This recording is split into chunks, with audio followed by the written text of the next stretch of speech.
অনেকদিন পর গাছের পাতার যে মেহেন্দি, অর্গানিক মেহেন্দিটা পেয়েছি, অনেক খুশি।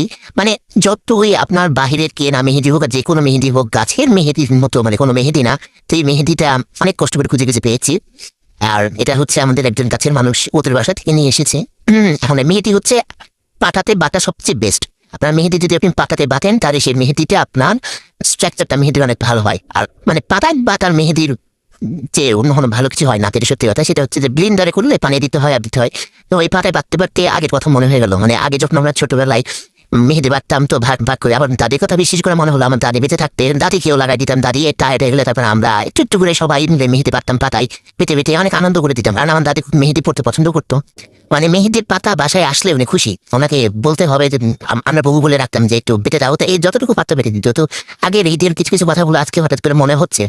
তো যাই হোক, মেহেন্দি পাতাগুলো আমি এভাবে বেটে ফেলেছি। আর রং কিন্তু অনেক সুন্দর।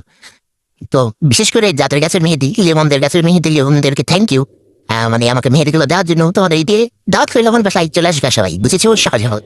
তো এই তো ঈদে মানে গাছের মেহেদি বলে মনে হয় একটা আলাদা আনন্দ, আলাদা ভাইব। সবাই ভালোভাবে ঈদ কাটান। লাফেজ। ও মনে রমজানের ওই রোজার শেষে এলো খুশির ঈদ। তুই